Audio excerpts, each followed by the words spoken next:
Olá pessoal, estamos começando mais uma edição do Arreda Pra Cá, esse programa que você já sabe, toda terça-feira às 7 da noite, um episódio inédito. E nesta terça-feira a gente vai trazer aqui dois convidados importantes, já vou apresentar, só queria agradecer nossos parceiros de sempre aqui no programa, o Sinteac, que é o Sindicato dos Trabalhadores em Empresas de Asseio, Conservação e Limpeza Urbana de Juiz de Fora e região, Santa Cruz Shopping, Unimed Juiz de Fora e a Sudeste Automóveis. Aliás, durante os próximos programas vou falar de muita coisa bacana dos nossos parceiros aqui, fique ligado, hein? Agora eu queria apresentar aqui os dois convidados desta terça-feira, a gente vai falar muito sobre pandemia e vamos voltar no tempo, um pouquinho no tempo, um pouco mais de 2 anos, para relembrar alguns fatos marcantes aqui da nossa cidade. Hoje contado de uma forma, se é que pode se dizer assim, mais tranquila diante de todo o terror que a gente tem vivido e já vivemos, né? Mas aqui comigo, no Arreda Pra Cá dessa terça-feira, o ex-prefeito de Juiz de Fora, Antônio Almas, a quem agradeço a gentileza de estar conosco aqui no programa, e o presidente da CDL Juiz de Fora, a Câmara de Dirigentes Lojistas, Marcos Casarim. Almas, obrigado, viu? Eu é que agradeço, Ricardo, esse convite para estar aqui e junto com o Casarim, para a gente agora já distanciando, né, 2 anos do início do processo da pandemia em Juiz de Fora, de todas as ações, um pouco já começa o olhar na medida que a gente vai distanciando, poder ver erros e acertos com mais tranquilidade e vamos conversar um pouco, relembrar isso daí. Foram experiências bastante grandes, a experiência acumulada foi muito grande, mas também foi muito dolorosa, pode ter certeza disso. Casarim, saudade do comitê? Eu gosto de coisas boas. Iria cumprimentar o nosso ex-prefeito, cumprimentar Ricardo, você, e agradecer também por estar aqui. E dizer o que nós vivemos naquele início não foi fácil. E de vez em quando a gente recorda alguma coisa e fala, poderíamos ter tomado essa atitude, mas pensando agora, na hora não tinha jeito. Na hora era desespero econômico, desespero da saúde. E o Almas, como médico, sabia muito o que estava fazendo também na parte da saúde. Por isso que nos resguardamos aqui de várias vidas. Temos que agradecê-lo. Nós do comércio, eu falava sempre, nós precisamos de oxigênio, nós precisamos chegar do outro lado. E ele defendendo também o outro lado. Mas no final foi um consenso, já se passaram 2 anos. Esse programa aqui vai ficar bom, que fica até de registro de alguma coisa que nós passamos. Porque agora fica mais fácil comentar. Mas viver o dia a dia de uma cidade e da abrangência que é Juiz de Fora para a Zona da Mata não foi fácil. E eu brinquei até porque você tem uma participação importante no comitê, a gente vai falar um pouquinho mais aqui nessa próxima hora sobre isso. E as pessoas entenderem um pouquinho nesse programa o que aconteceu na pandemia em Juiz de Fora, por que as decisões foram tomadas, o calor da discussão. Mas antes eu queria que o Almas falasse sobre um outro assunto aqui para a gente começar esse papo, só para deixar claro, e eu brinquei com o Almas antes da entrevista, que a presença dele aqui é para falar desse assunto, não tem nada a ver com a eleição em outubro, não é, Almas? Com certeza, eu estou aqui nessa qualidade de ex-prefeito, mas muito mais na qualidade de ser quase que um testemunho da história que nós vivenciamos, não só no comitê, mas também dentro da própria administração pública municipal. Hoje, eu acho que já dei a minha contribuição para a cidade de Juiz de Fora, então não tenho qualquer relação pessoal ligada ao próximo pleito. Obviamente, como cidadão, farei a minha escolha, buscarei defender candidaturas que estejam vinculadas à forma como eu vejo a sociedade, mas muito particularmente, entendeu? O meu envolvimento do ponto de vista eleitoral pessoal, com certeza não existirá. Isso eu faço questão de deixar bem claro para que ninguém carregue a mão. Às vezes, agora nesse momento, o fato da gente estar participando é muito por cortesia mesmo, na sua pessoa, Ricardo, a cortesia com a imprensa de Juiz de Fora, como sempre me acolheu bem. Com todos os órgãos de imprensa, eu tive uma boa relação enquanto prefeito. Então, por conta disso, mais com esse ato de amizade, de carinho, é que eu vim aqui participar e poder contar essas histórias que já começam a ficar histórias já com uma visão mais histórica mesmo do processo. Pois é, eu agradeço a deferência e a gente volta então a março de 2020, quando a pandemia chega a Juiz de Fora. E como é que ela chegou aqui e levou a prefeitura, na época, com você à frente do executivo, a tomar a decisão de fechar aí as atividades? O que é importante a gente entender é que a pandemia, quando começa esse processo todo no mundo inteiro, o mundo inteiro estava assustado. Esse é um grande. Todo mundo assustado. A gente tinha como referência principal a gripe espanhola, lá no início do século passado, praticamente 100 anos depois, a gente tem um quadro que poderia caminhar na mesma direção. E com agravo para nós, o que já tinha acontecido em países da Ásia, o que estava acontecendo na Europa, a Itália vivendo exatamente, eu acho que a forma mais fácil da gente dizer, vivendo o seu inferno. E a gente olhando para aquilo, começamos a ter o diagnóstico dos primeiros casos aqui, e a gente olha para aquilo no desespero também do que poderia acontecer. E qual que era a minha grande ansiedade? É que, sendo médico, não poderia morrer ninguém em Juiz de Fora por falta de assistência. E a gente, conhecendo a realidade do SUS, a realidade da cidade, a gente sabia que a gente estava no limite. E que toda essa complexidade de atenção à saúde que a pandemia traria, que a Covid estava trazendo, com o aumento da necessidade de a gente ter unidades de UTI, o maior número disponível, a gente já tinha ultrapassado isso, porque alguns meses eu fiz esse estudo lá para poder a gente ir conversando com as pessoas. Vários meses no ano anterior nós tínhamos ultrapassado o número de pacientes, o número de vagas no SUS com pacientes aguardando vaga para CTI. Então, se a gente incorporasse toda aquela demanda que a gente teria que incorporar, qual que seria esse desespero? E era uma coisa pavorosa para a gente ver. Por exemplo, a questão de equipamentos para as equipes de saúde. Para vocês terem uma ideia, só assim, um grande desespero foi o desabastecimento na área de saúde. Começou a faltar luva, começou a faltar gorro, máscara, tudo isso. Capote. Aí começamos, entre tantas discussões, um final de semana em casa pensando como que nós vamos fazer isso, a gente não consegue capote, mas nós precisamos dar o mínimo de segurança. Aí passando pela a ideia de que vamos pegar o próprio capote, esqueci esse tecido, esqueci agora, que é um tecido mais frágil, né? Revestir ele com plástico, para poder dar um pouco de segurança. Aí já chega um colega da assistência que vira assim, por que não compra aquelas capas de chuva de estádio de futebol para as pessoas colocarem? Porque se a gente não tem nada, é alguma coisa. Porque a gente já estava viajando a possibilidade de ser tão grave para nós a situação que a gente ia ter que ter uma alternativa de guerra. E aí o processo começou dessa forma, desesperador. Mas você não estava na cidade, né?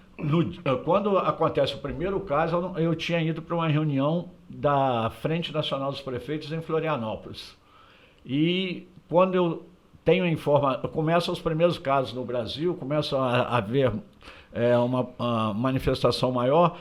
Na quinta-feira, na primeira reunião da manhã, o prefeito de Curitiba, o Greca, que ia fazer parte da mesa, chegou e falou, gente, eu estou indo para Curitiba agora porque apareceram os casos lá. O Jean, que era o prefeito de Florianópolis, falou assim, não, gente, pode ficar tranquilo, aqui nós não temos relato. Quando à noite, no que seria o nosso MG aqui, né, no SC deles lá, aparece o Jean dizendo que 2 casos tinham sido diagnosticados em Florianópolis. Aí começou a reunião da sexta-feira acabou sendo encerrada prematuramente, e aí, no final da noite aqui na sexta-feira, tem a notícia do primeiro caso aqui em Juiz de Fora também, E aí eu fui correr atrás de conseguir voltar.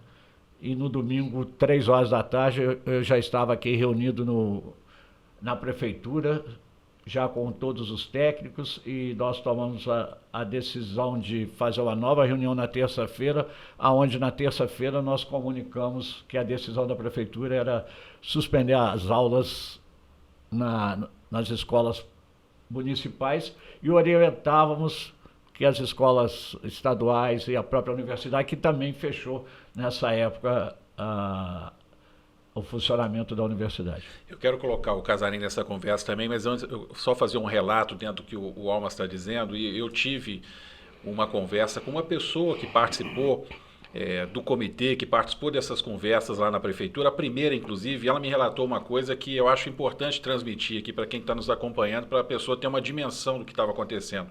Ela disse que se não foi na primeira, nas primeiras reuniões da prefeitura, não do comitê, nas primeiras reuniões, um olhava para a cara do outro, completamente, todo mundo assustado ali, sem saber o que fazer. É isso mesmo? Exatamente, porque a gente estava, a experiência desse fato a gente nunca tinha vivido, né? Então nós tínhamos experiências históricas e a decisão real para ser tomada. Então era desesperador. Olha, é provável que alguém venha dizer que é demagogia, tá? Mas eu não estou mais preocupado com isso, eu estou numa idade assim que já não dá mais para preocupar com esse tipo de coisa, Casarim. Mas não foi uma vez, não foram 2 vezes, foram várias vezes que eu fui para dentro de um quarto na minha casa para chorar sozinho, de desespero, de medo do que podia acontecer, porque a responsabilidade era minha. Era minha. Eu era o prefeito, não tinha jeito de escamotear isso. Eu tinha que tomar as decisões, eu não podia errar. Eu precisava salvar vidas. Porque, olha, eu vou falar uma coisa que dura, eu acho que nem deveria, mas nós da classe média, classe alta, que não precisamos do SUS, entende? A gente nunca tinha se preocupado com as pessoas que morriam por falta de UTI nos hospitais de Juiz de Fora.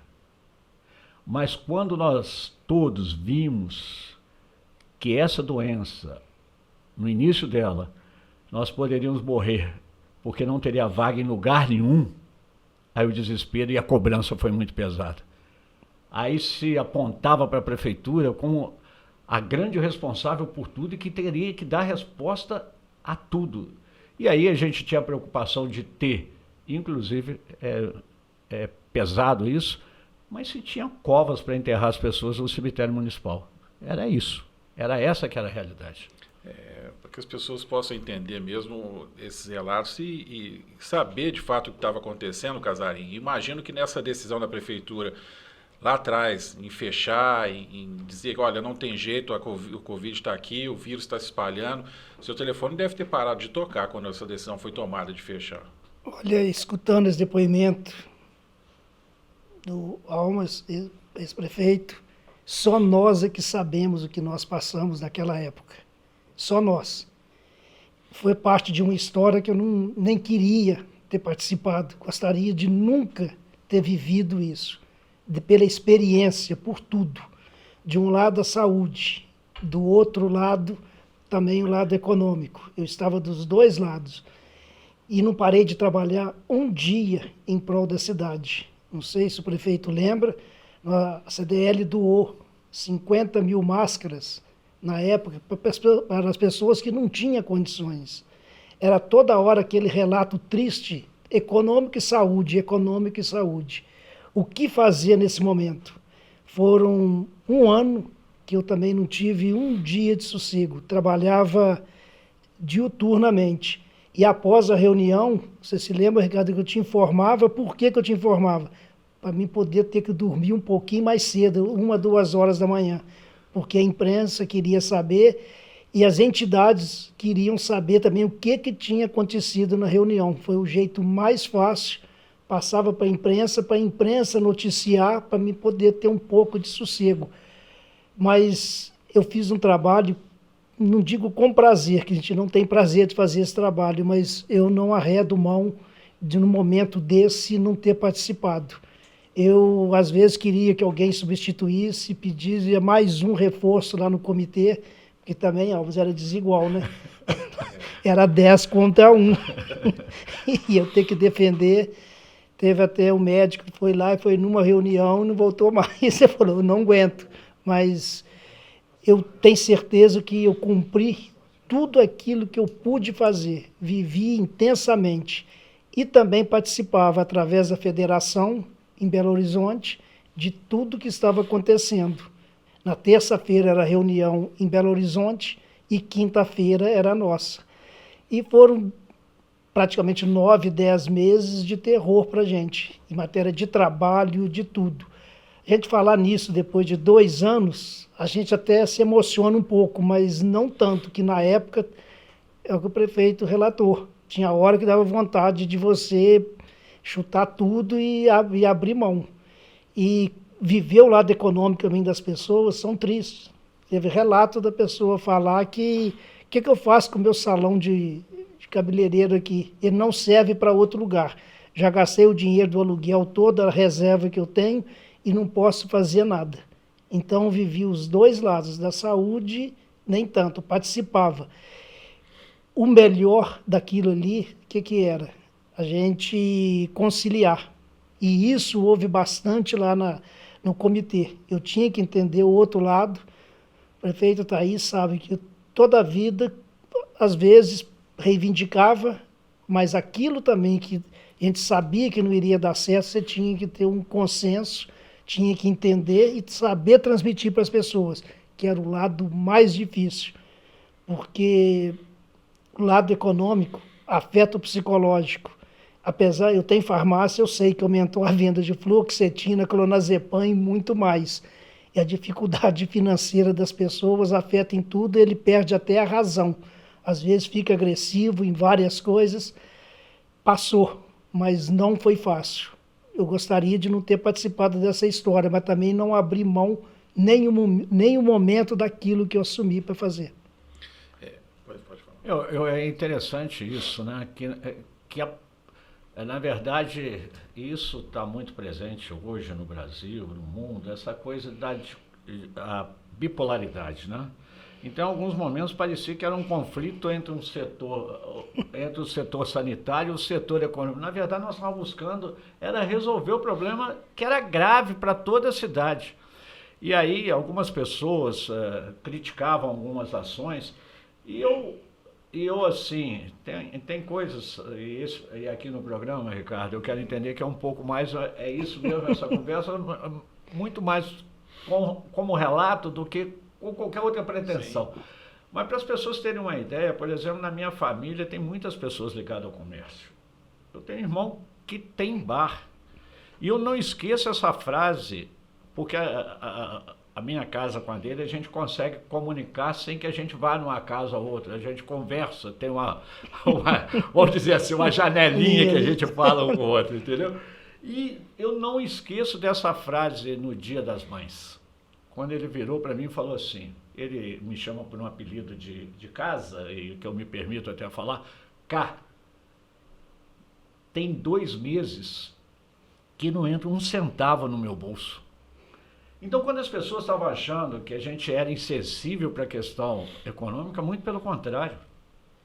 Eu vivia isso na minha realidade do dia a dia, da minha família, do desespero que estava na própria minha família. Quer dizer, mas as decisões precisavam ser tomadas. Naquele momento, a gente olhava que o que se impunha eram as decisões sanitárias.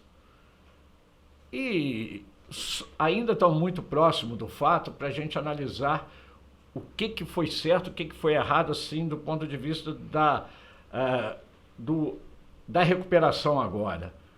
Mas todos nós, quer seja o pessoal ligado ao setor econômico, que participou no comitê, que defendeu posições, quer seja o pessoal da parte que fez a defesa sanitária, todos nós só tínhamos um interesse, era garantir, salvar vidas. Quer seja do ponto de vista de saúde pública, ou quer seja do ponto de vista econômico mesmo, que o Casarim era mestre em usar essa frase, nós estamos precisando também de oxigênio. Essa era a frase, entendeu? Era slogan. Então, é isso, eu acho que esse é o grande aprendizado. E é esse aprendizado que eu acho que a pandemia, que eu esperava que a pandemia trouxesse com mais firmeza para todos nós, que era essa coisa do compromisso com o outro.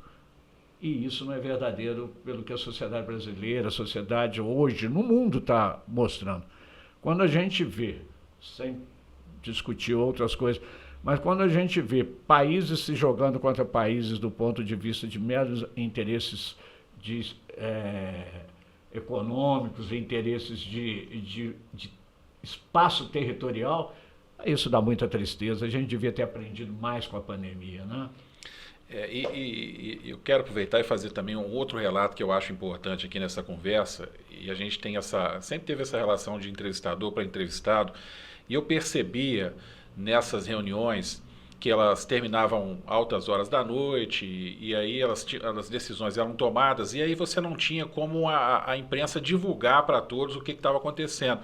E eu comecei a perceber o desespero das pessoas nas redes sociais, sem saber como é que seria o dia seguinte. E aí que eu passei a abrir minhas redes sociais, divulgar os vídeos com esses resultados, e as pessoas foram respondendo: amanhã eu posso abrir, não posso. E isso foi fundamental, acredito, para ajudar essas pessoas a ter um norte. Elas vão para o trabalho no dia seguinte, não vão funcionar, eu dispenso os funcionários, não dispenso. Então, hoje, a gente olhando tudo isso para trás e vendo esse e outros relatos, as pessoas não têm a dimensão de tudo que aconteceu. A gente percebe muitas raivosas e é natural. E eu tenho uma frase na pandemia que eu sempre digo o seguinte: na pandemia, o grande problema da pandemia é que todos têm razão. Os que querem abrir e os que querem ficar em casa. E esse problema é que ninguém chegava a uma conclusão de como é que vai resolver pender essa balança. Eu acho que é mais ou menos isso, né? Com certeza. É engraçado que hoje pela manhã eu estava voltando lá da faculdade, que eu estava dando aula lá na Unipac, e voltando ali em Santa Terezinha, parei o carro, aí um menino desses que está distribuindo folheto, né? Uhum. Aí ele me entregou um folheto, saiu, voltou do outro lado e falou assim: "Você é o doutor Almas, não?" Eu falei: "Sim." "Sabe que eu te xinguei muito?" "Sabe que eu te xinguei muito na pandemia, mas hoje eu acho que você não estava errado." Entendeu? Olha, então você tem... Olha como é que as coisas são. Aquele momento era um momento disso, de decisões. Certo e errado não cabia naquele momento. Cabia o convencimento maior que você tinha para tomar uma decisão, aquilo que te convencesse mais. E aí aproveito aqui, Ricardo, para fazer eu acho que depois de 2 anos é uma oportunidade pública de agradecimento a todo o pessoal do comitê, que lá eu fiz isso com bastante tranquilidade, e não só o pessoal do comitê, toda a equipe que trabalhou com a gente na prefeitura, que nos ajudou muito nesse enfrentamento do ponto de vista institucional, mas também a imprensa, que foi parceira, que estava junto, que estava informando, que estava dando espaço adequado para que as decisões chegassem até as pessoas, até quem precisava da informação. Então, a verdade é mais um momento que eu posso dizer esse muito obrigado a todos, porque fomos nós todos, com as nossas diferenças, com as nossas visões de mundo bastante diferentes, mas que fizemos a cidade ultrapassar aquele primeiro ano, e depois, logo em seguida, chega a vacina já favorece todo esse enfrentamento do ponto de vista da segurança que as pessoas passam a ter, e hoje não é que nós voltamos a estaca zero, não voltamos ainda, a gente vai ter alguns repiques como a gente está tendo agora, né? Principalmente agora no inverno, a gente tem que continuar tendo cuidado, mas o risco de maior eu acho que a gente já ultrapassou. Mas eram reuniões muito ríspidas, né, Casarim? Inclusive alguns pontos que você não concordava e deixava claro, não, acho que isso não, mas ainda tinha que respeitar, porque era uma decisão do executivo, mas não eram reuniões fáceis no sentido de discussão, fáceis no sentido de discussão. De maneira alguma. Só dar uma notícia boa aqui antes. O Ricardo está aí hoje, fruto que nós ajudamos. De tanta informação, ele pegou um filho. Então, da pandemia também pode ter sido, não como jornalista, mas o que ele está fazendo aqui hoje, em função do que ele começou a fazer as redes sociais ali, pela informação muito bem prestada. Então, foi uma boa coisa. Mas o equilíbrio das pessoas é fundamental. A conciliação duas palavras que eu digo sempre, é humildade com conciliar. Não existe coisa melhor do que isso. Com prepotência e arrogância, naquela hora não precisava de equilíbrio. E esse equilíbrio, querendo ou não, alguns tropeços, mas nós tivemos ali. Fácil não foi, não. Você lembra, no 3 de dezembro ia fechar o comércio na quinta-feira. E pelo próprio Minas Consciente dizia que poderia fazer aquele trabalho. Fizemos uma reunião na quinta e fizemos outra na sexta que poderia trabalhar com um grande protocolo. Então, foi também o equilíbrio. Eu lembro que o Natal deu dia 25, o prefeito conseguimos conversar que muita gente almoçava fora, fazia aquela coisa toda e permitiu que só voltasse a fechar na segunda-feira, dia 27, que o negócio estava agravando ainda mais. Você lembra disso, Bruno? Na verdade era isso. A gente, às vezes, tinham coisas que eu tinha que ceder no convencimento, nem era minha posição. Como o Casarim, representando o setor produtivo, também cedia nas discussões. Esse era, às vezes, você falou uma palavra que é bom resgatar, as discussões, às vezes, eram discussões muito duras, mas nunca faltou respeito entre a gente, e isso fez com que todos nós pudéssemos chegar no final e entregar a nossa tarefa cumprida. E aqui, só para eu fazer um parênteses rapidinho, porque eu esqueci de fazer eu nominei tanta gente a agradecer, mas agradecer também de forma muito respeitosa e o trabalho feito que foi pela Universidade Federal de Juiz de Fora também, né? Que teve um trabalho muito intenso do ponto de vista técnico. O reitor foi pessoa presente, Marcos Davi, sempre presente nas nossas reuniões, e a equipe técnica da universidade também dando muito apoio. Então, foi uma construção. Lógico, tínhamos discordâncias aqui e acolá, mas o final nós queríamos era todos passar esse período e vencer.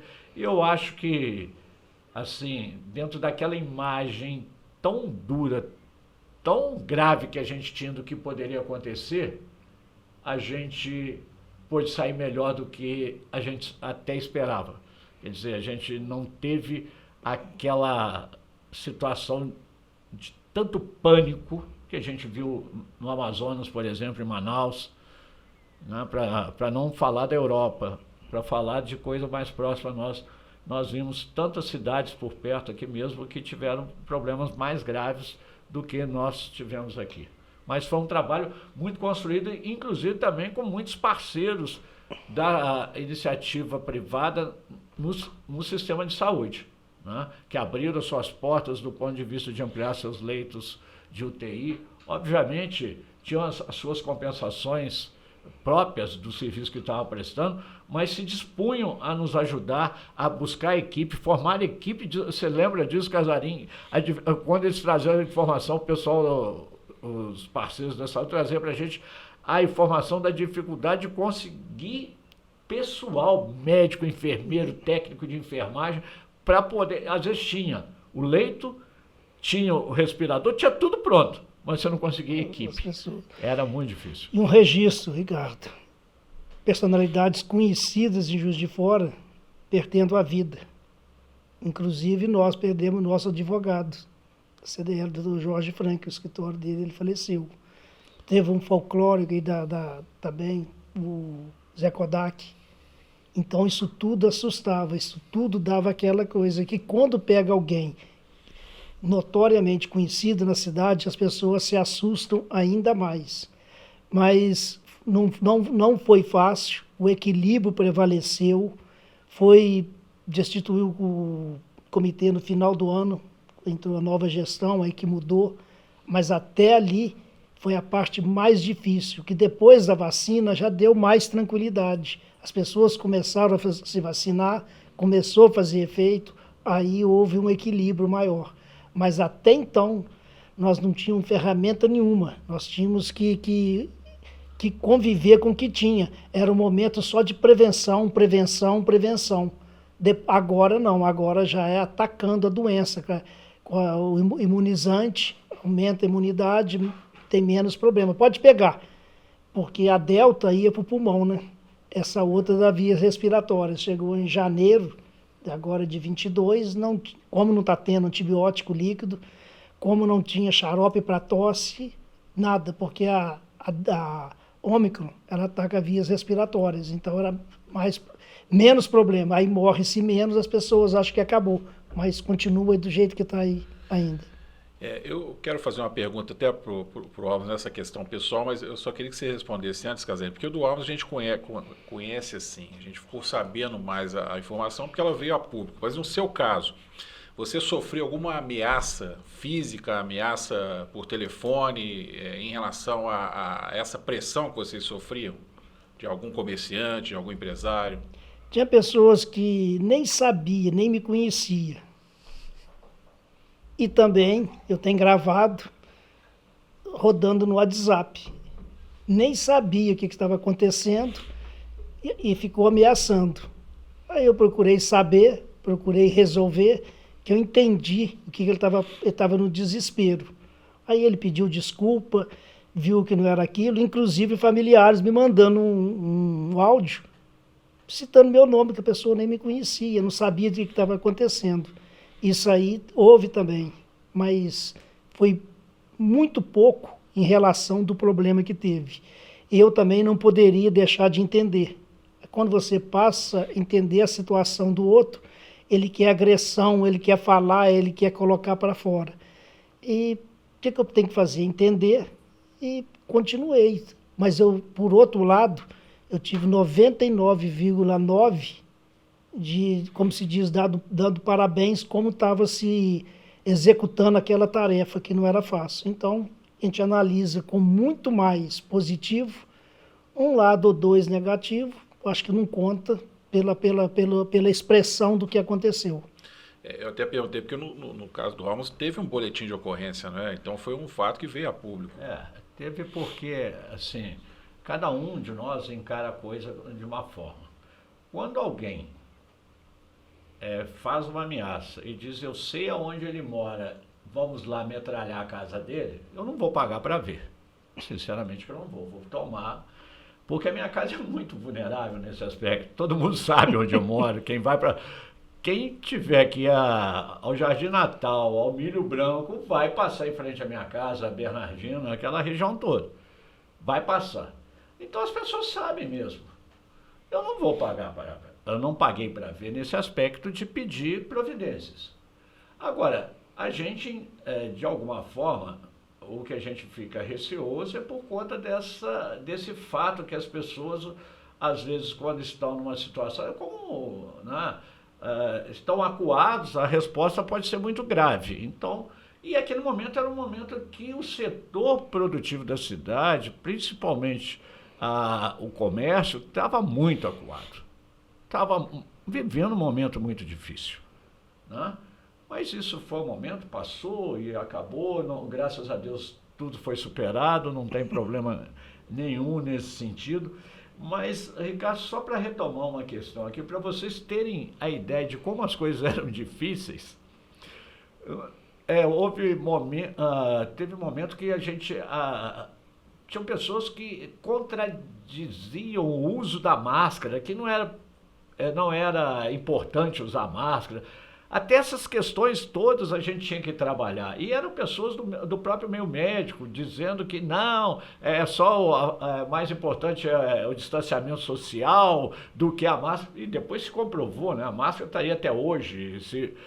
Então, tudo isso, para se ter uma ideia, e o Casarim fez parte também, com outros empresários da cidade, no esforço nesse sentido, porque a gente, quando não tinha máscara disponível para a população.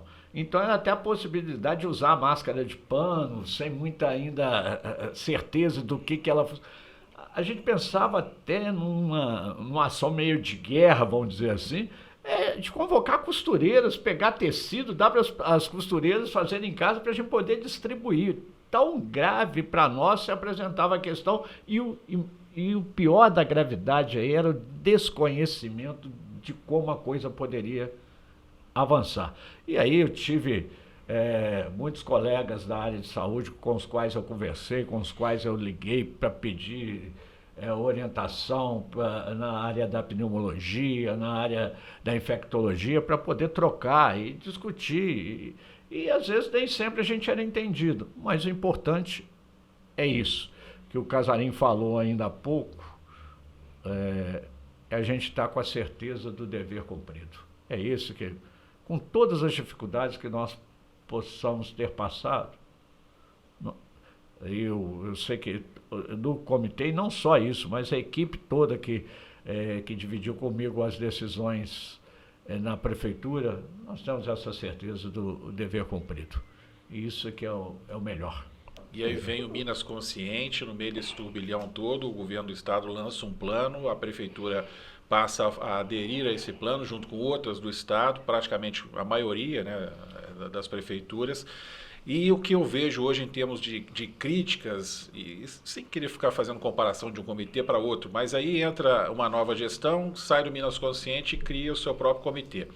E aí as pessoas, o que eu ouço das pessoas envolvidas é que não se perdeu o critério do que essas decisões passaram a ser colocadas, porque antes você tinha um critério, que o critério era esse, era o Minas Consciente e o seu protocolo. Depois o critério passou a ficar mais difícil de ser compreendido pelas pessoas. Vocês têm essa percepção também?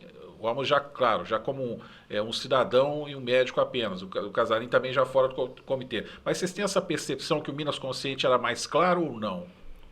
Eu vou te colocar minha posição contra a questão do Minas Consciente.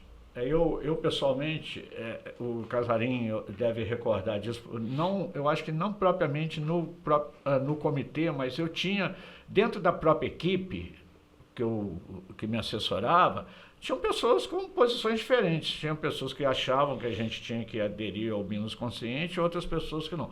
Eu, pessoalmente, defendi aderir ao Minas Consciente por conta da questão de Juiz de Fora ser sede de micro e macro regiões sanitárias e que, por conta disso, a gente precisava ter uma uniformidade na discussão na região.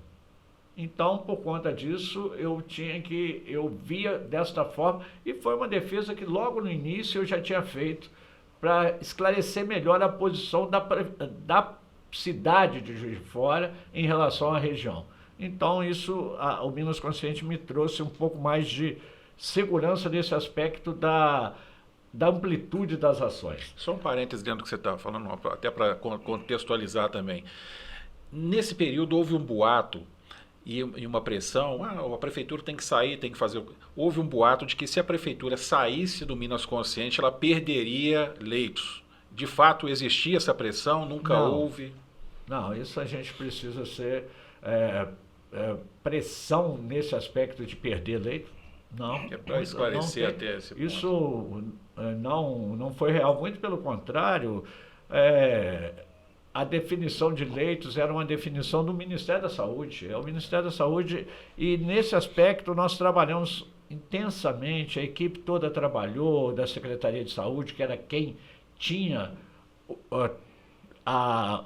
o dever de buscar esses leitos e alocar esses leitos aí em Juiz de Fora. Isso foi tudo feito, obviamente, que esse não é um papel que foi feito só pela Prefeitura. Outros atores também entraram nessa discussão e ajudaram a que a gente conseguisse colocar tantos leitos em Juiz de Fora, e a gente conseguiu ampliar muito. A gente foi ampliando aos poucos. 300 e poucos. Já, sinceramente, que eu me perdi. Agora, voltando um pouco à sua questão, com relação ao momento seguinte à administração, eu sinceramente não tenho nenhuma avaliação, até porque eu me permiti a um período que eu chamei de sabático, né? Que é um período sabático mesmo. Eu me afastei de todo o processo, assim, para poder evitar, e acho que a condução foi feita, como nós fizemos, com acertos e com erros, mas nós estamos vencendo a guerra. Isso que é o fundamental.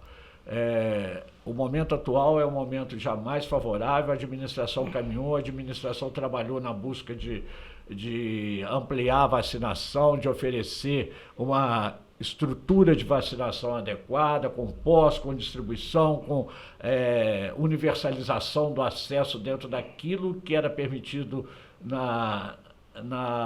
no processo de vacinação idealizado e colocado pelo Ministério da Saúde. Então as coisas avançaram e isso é que é fundamental. Só para você ter uma ideia, que você falou de um programa e do outro. A tranquilidade de tudo, Ricardo, foram as vacinas. Eu me lembro muito bem que quando mudou de um para o outro, nós ficamos vários dias fechados. Quando ficava menos circulação, diminuía, naturalmente aliviava também o lado hospitalar. Aí começou aquela abertura. Logo em março, nós fomos para a onda roxa, 5 de março. Me lembro direitinho por quê. Eu fiz uma cirurgia, o resultado que me deu de cálculo renal, porque naquele período não alimentava direito, tensão para todo jeito. Quando aliviou, eu estava no hospital, na maca, o pessoal sabendo da onda roxa na sexta-feira, que iria vigorar na segunda-feira. Então a tranquilidade de tudo, a vacinação. Se não houvesse, estaríamos nesse terror aí o tempo todo. Não adianta pensarmos diferente. Agora, quanto ao programa, todos eles eram restritivos, só mudavam o nome. Não adiantava. E tudo que foi feito no Minas Consciente foi feito do outro lado também. Quando a coisa apertava, o comércio pagava, né, prefeito? Por causa da circulação de pessoas, né? Isso está claro, isso a gente sabe, isso daí é uma coisa que já não é mais uma dúvida, né? A gente sabe que a aglomeração de pessoas, a gente viu várias vezes isso acontecer, que quando havia uma liberação maior, ainda sem a gente ter todo esse número de vacinados que a gente tem hoje, ampliava o número de pessoas doentes e ampliava o número de pessoas na UTI, o risco de morte. Então... Mas a percepção que a gente tem é que não teve lockdown em Juiz de Fora. Não, lockdown do ponto... Isso é uma questão importante. Nós conseguimos fazer um fechamento bastante intenso no primeiro mês, por exemplo. A gente acompanhava isso através de várias informações, através de informações que nos eram prestadas também pelas próprias empresas de telefonia que faziam mapa de calor, dessas coisas todas, de como estava o movimento das pessoas. Nos primeiros 30, 45 dias, a gente conseguiu ter um número bastante significativo de pessoas paradas. Mas lockdown, não. Isso não foi possível. Porque o lockdown impunha uma ação de força também. E que não bastaria. E outra coisa que é importante é que havia posições muito diferentes em várias regiões. Eu me recordo de uma entrevista eu estava ainda lá em Santa Catarina, em Florianópolis, e no final da tarde eu vi uma entrevista do Mandetta, ainda era o ministro Mandetta, com o pessoal da assessoria dele, e o pessoal dizendo o seguinte, que se necessário fosse, naquele momento, ainda era o início, né? Que com o aparecimento de casos, que se fizesse, eu vou usar esse termo para ficar mais fácil para mim, cinturões, aonde um bairro você fechasse aquele bairro onde teve. Essa era uma posição que era a posição colocada, mas e a operação disso se não existia? Entre aquilo que se falava numa entrevista e o que se executava aqui na ponta, existia uma série de descomandos por aí e de visões diferentes no meio do caminho que impedia que isso acontecesse. Só o futuro, para que eu acho que essas análises assim, do que foi certo, do que foi errado, é importante a gente distanciar, porque senão ela fica ainda no clamor de algumas visões muito pessoais, e aí não dá certo. O problema todo, Ricardo, que era letal. os casos eram mais letais. Então não tinha como você ficar prorrogando. Vinha o caso, a pessoa pegava, não tinha vacina, não tinha remédio, não tinha nada, o índice de mortalidade era mais alto. Agora, com a vacina, aliviou. O que aconteceu foi isso. Na época, aquele que pegasse, nós temos um pouquinho de experiência, é a mesma coisa da AIDS. Pegava a AIDS, hoje sobrevive. E qual setor mais te pressionou? Quem mais te pressionou nessa... O que mais pressionou, inclusive pressionou a prefeitura também, o prefeito sabe, são as festas clandestinas que tinham. Foram os bares e os restaurantes que eles viviam mais, porque tem o outro lado. A roupa, ele passou a fazer o quê? Vender pelo Instagram, vender pelo Facebook, vender online. Agora, o bar e o restaurante não tinha jeito. Ele tinha que ficar fechado. Como é que ele fazia? E o Rogério também ajudava muito, conciliava muito. Eu conversava com ele e ele conversava com o restante dos bares e restaurantes que não tinha outra solução, não adiantava. Queria, naquela hora, eu tivesse uma coisa mágica para resolver o problema de todos. Isso, a única coisa que eu queria era isso. O restante, o que eu pude fazer, que nós podemos fazer, eu tenho certeza que foi feito. A prefeitura também, apesar de, mesmo disso, aí, ser xingado até hoje, já te xinguei muito, mas era o mais xingado da cidade na época, era o prefeito. Óbvio. E eu conciliando. E as entidades de Juiz de Fora, não só a CDL, mas todas elas trabalharam muito, muito, muito, dando suporte para quem? Para os seus associados e aqueles que representavam. Então não podemos reclamar de maneira alguma. Mas é uma coisa inusitada, ninguém sabia de nada, a verdade era essa. E o pior, era letal. Isso aí não tinha jeito. Mas fazendo uma avaliação hoje, depois desse tempo, teve alguma decisão que talvez nesse momento agora, hoje em 2022, maio, você não tivesse tomado? Você hoje fazendo uma reavaliação, não, essa realmente eu acho que eu não... Olha, assim, eu acho que ainda eu precisava, assim, parar, rever, até estudar um pouco mais do que não só em Juiz de Fora, mas daquilo que aconteceu ao longo do tempo, mas em outros lugares. Mas o que algumas pessoas, por exemplo, colocam que a tomada de decisão de fechar foi muito antecipada. Pode ser que tenha sido, mas eu tenho certeza de que não só... Porque essa posição era a posição que eu levava e nem sempre era uma posição estritamente pessoal, né? Mas era uma posição que a gente discutia no grupo da administração e eu expressava aquilo que era a discussão colocada, né? Porque uma das coisas que eu acredito nela é que a democracia é um processo meio de discussão e que é a vontade da maioria que prevalece mesmo nos pequenos grupos decisórios. Eu sempre busquei na administração fazer uma administração onde a gente conversasse bastante, apesar de às vezes as pessoas não entenderem dessa forma, mas a gente discutia, conversava, ouvia o bastante para tentar tomar a decisão correta. E muitas das vezes aquela posição não era minha. Então pode ser que alguma decisão, amanhã eu vou ver, poxa, foi bom ter tomado, apesar de não pensar assim, outro, poxa, se eu tivesse bancado, a gente tinha acertado aqui. Mas isso a gente tem que esperar maturar, tem que esperar esse processo passar, porque tudo isso é experiência para ser acumulada, porque há um risco potencial que a própria Organização Mundial da Saúde vem dizendo isso já há algum tempo, de que essas pandemias podem se tornar mais frequentes do que a gente imagina, né? Então, acumular as experiências para que a gente possa enfrentá-las já com um ganho, com um capital maior de organização, para a gente enfrentar um futuro aí. E é curioso, porque lá atrás, quando você citava a gripe espanhola aqui em Juiz de Fora, o prefeito também era médico. Procópio Teixeira. Exatamente. Por azar ou sorte dos prefeitos, eles eram médicos, né, entendeu? Na verdade, eu acho que isso traz uma angústia maior para a gente. né, do que se for uma pessoa que não é da área da saúde, enfrentando, com tantos outros colegas, né, daqui da região que não eram médicos e que estavam...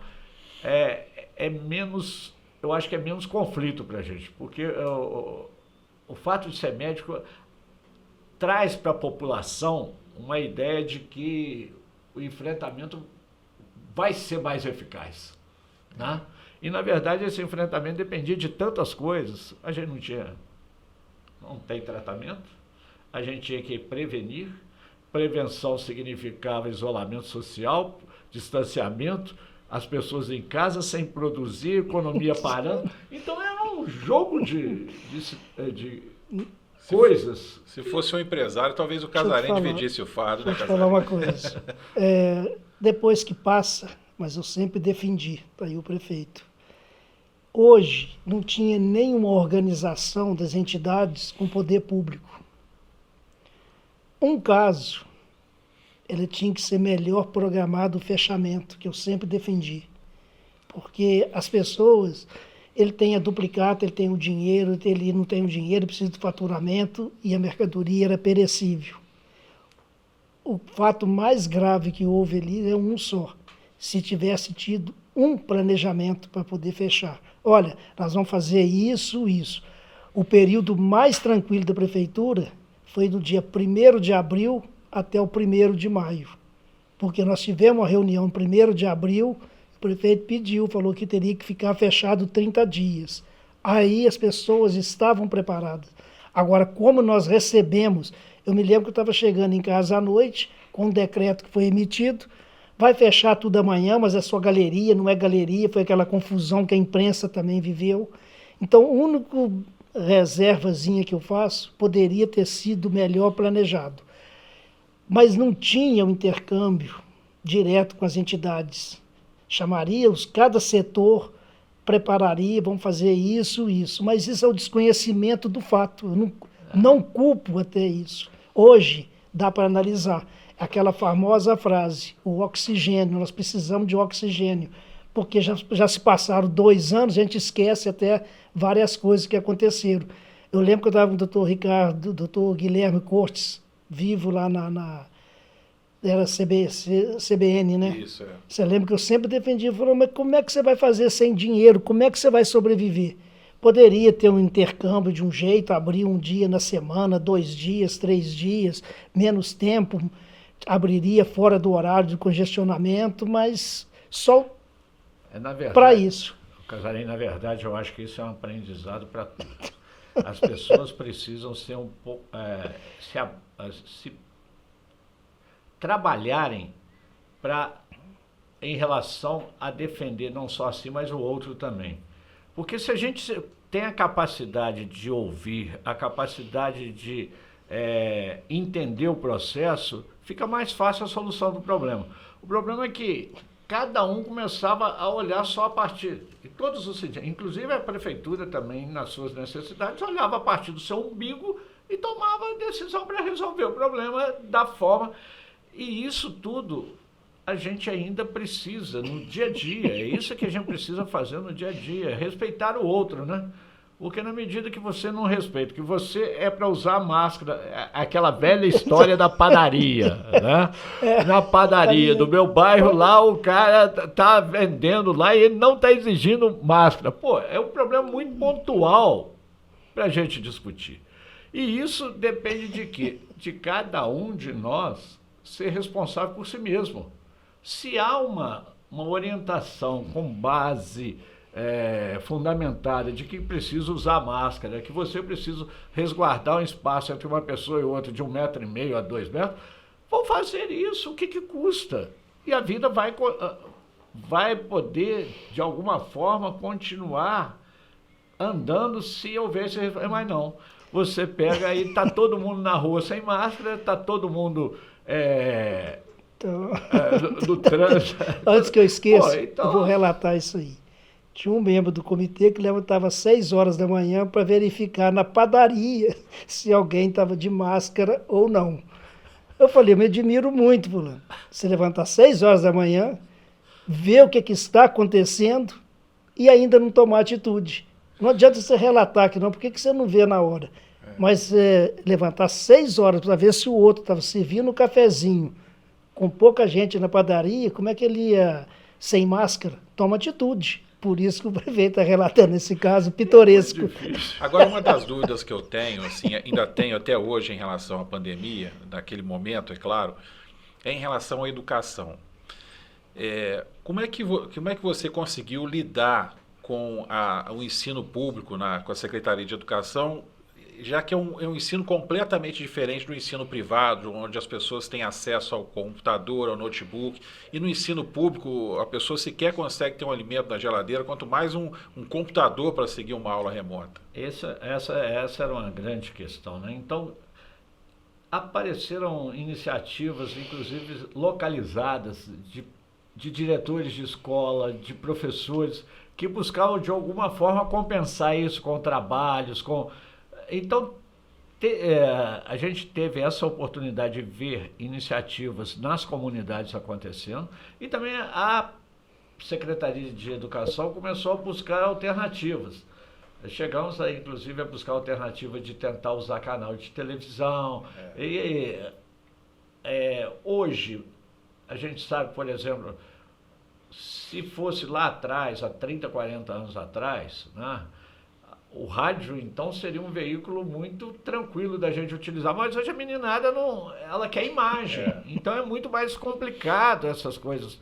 Mas a gente foi buscando essas alternativas que foram aparecendo e em todos os lugares, na educação, e o prejuízo está estabelecido. Não vamos dizer que não. A gente tentou minimizar o prejuízo, mas o prejuízo foi muito grande. Por falar em prejuízo, a questão da zeladoria, porque a prefeitura ficou direcionada para o combate ao atendimento na saúde, ficou quase 100% por conta disso. E o que a gente viu depois, a questão da zeladoria, as condições das ruas, das avenidas, bem prejudicadas, os buracos que agora a prefeita está tendo que enfrentar, isso de certa forma prejudicou também o trabalho da prefeitura e os reflexos vieram agora? A gente teve, por exemplo, uma questão foi que nós tínhamos um convênio com relação a próprio aqueles que cumprem pena, que a gente tinha, os egressos, eles poderiam fazer trabalho, ter o seu trabalho, e isso diminui na pena. E uma das formas de contratação deles é através da prefeitura. Isso teve que ser suspenso, foi suspenso. Teve essas questões também. Mas essa questão da zeladoria, eu acho que a gente precisa discutir ela de outra forma. O que, na verdade, acontece, nós temos que ver que é o momento econômico em que cada questão está colocada. Se a gente for olhar, na história de Juiz de Fora recente, nós tivemos alguns momentos onde nós tivemos muito asfalto sendo colocado em Juiz de Fora com vários prefeitos.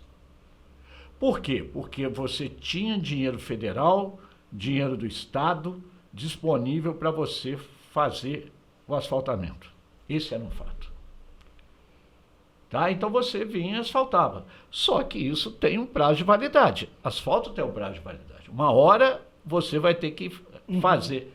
Só que agora nós temos dificuldades, porque nós temos uma malha viária muito, muito grande.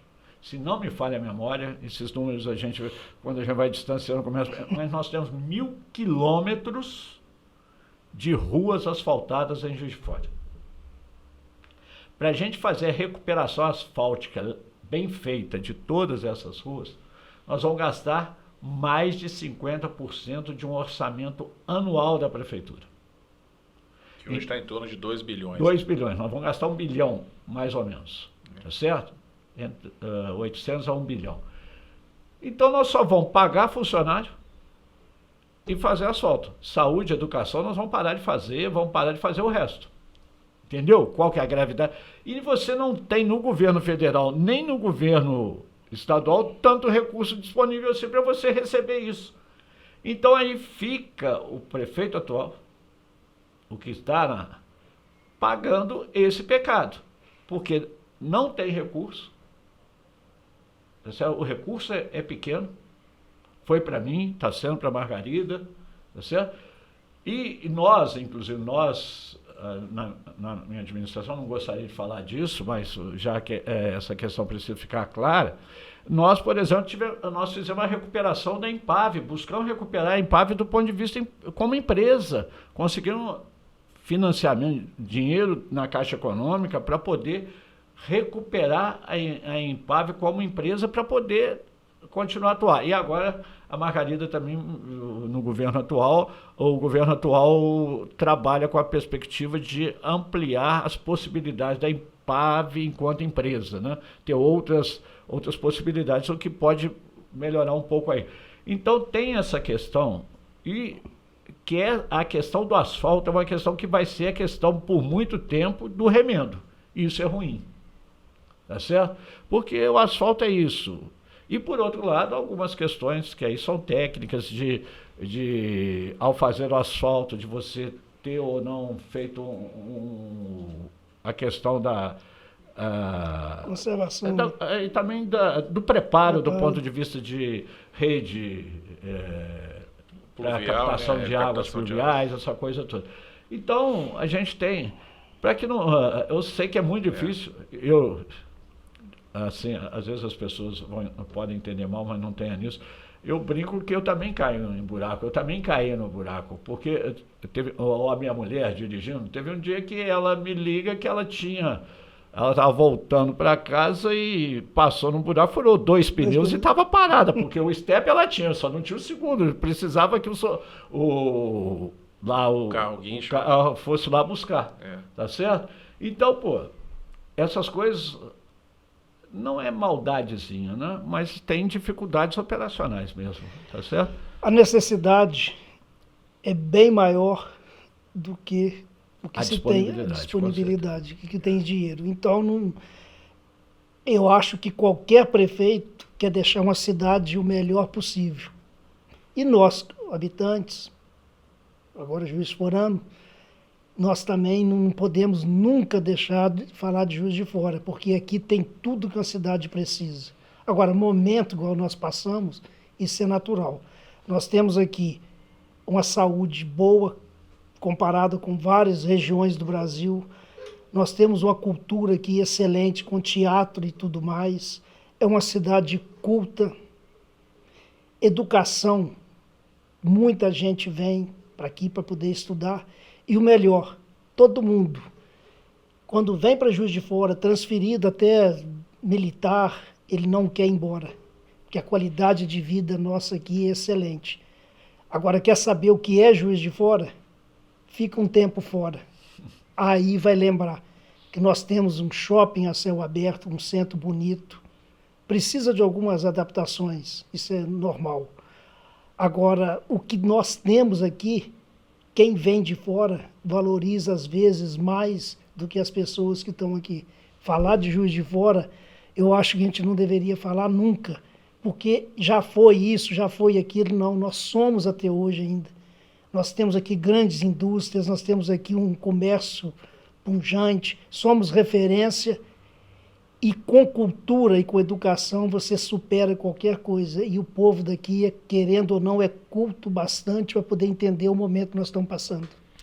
Foi ótimo esse final do programa, porque a gente está nesse programa justamente no dia 31 de maio, aniversário de Juiz de Fora, e falar de Juiz de Fora nesse final é sempre muito bom. Aliás, falar de Juiz de Fora é sempre muito bom em qualquer oportunidade, mas no aniversário da cidade, melhor ainda.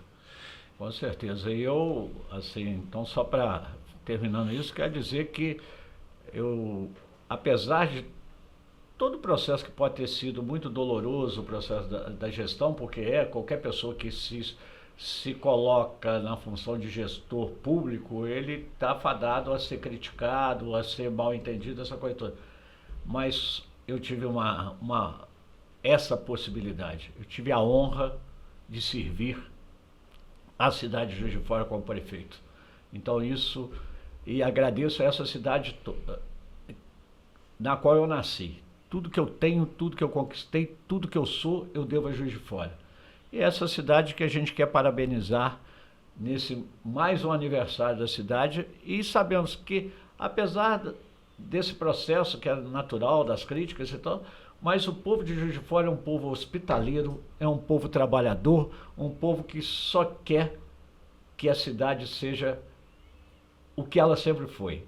A Princesa de Minas, a Manchester mineira, a cidade, a Atenas mineira. Então tem esses títulos grandes que são títulos do tamanho da cidade de Juiz de Fora. Prefeito Antônio Almas, obrigado aí pela gentileza de participar conosco dessa conversa. Talvez, não sei se é a primeira, mas é uma das primeiras entrevistas, depois deixou aí a prefeitura de uma forma tão aberta e tão ampla aí. Eu fico muito honrado por ter aceito o nosso convite aí. Eu que agradeço a oportunidade de estar aqui dessa forma, bastante descontraída, bastante à vontade e com esse sentimento do dever cumprido. Entendendo, mais uma vez eu vou reforçar isso, entendo o direito das críticas de todo mundo. Agora, o que a gente precisa sempre é ser respeitoso, inclusive nas críticas, né? A gente está sempre respeitando o outro. E é isso, porque da minha parte sempre haverá um respeito. Quantas vezes pela vida toda nós tivemos aí diferenças, mas... E só deixar claro, e antes de agradecer o Casarim também, que em outubro você não vai ver o rosto do Almas na urna, hein? Não vai ver de jeito nenhum. Marcos Casarim, presidente da CDL, Câmara de Dirigentes Logísticos de Juiz de Fora, obrigado pela gentileza, pela parceria de sempre. Eu, da mesma forma com o Almas, com você, eu respeito bastante, a gente tem um relacionamento muito fraterno, respeitoso, e contar com a sua experiência aqui, trazendo um pouquinho de seus relatos aí, foi muito importante também. Eu que agradeço, Ricardo, e Juiz de Fora, para nós é isso. Nenhum quer errar. Falando do Almas como prefeito, na primeira semana a greve dos caminhoneiros não foi fácil. Parou tudo. Então ele foi o prefeito dos problemas. Foi um bombeiro quase. Foi um bombeiro. E nós temos que agradecer Juiz de Fora em tudo. Aqui tive meus filhos, aqui passei o meu maior tempo de vida. Então, o que eu tenho que dizer para Juiz de Fora? Muito obrigado do fundo do coração. E o que eu puder dedicar para Juiz de Fora, não hesitarei um minuto. Tá ok? Você é de uma família de políticos também, o cara não vai estar na urna também não, né? Eu sei isso que aí, você tem uma ligação aí com sem chance alguma. Eu acho que no momento que eu estou querendo, estou copiando o prefeito, quero tranquilidade. E obrigado a você, especialmente, agradecendo mais uma vez aqui os parceiros, o Sindicato dos Trabalhadores em Empresas de Asseio, Conservação e Limpeza Urbana, Juiz de Fora e Região, Sinteac, obrigado aí, Sérgio. Santa Cruz Shopping, obrigado também pela parceria. Unimed, Juiz de Fora e Sudeste Automóvel, a gente vai falar muito dos parceiros aqui ao longo dos próximos programas também. Obrigado a você, em especial, pela companhia. Feliz aniversário, Juiz de Fora, a gente volta na próxima semana. Arreda pra cá.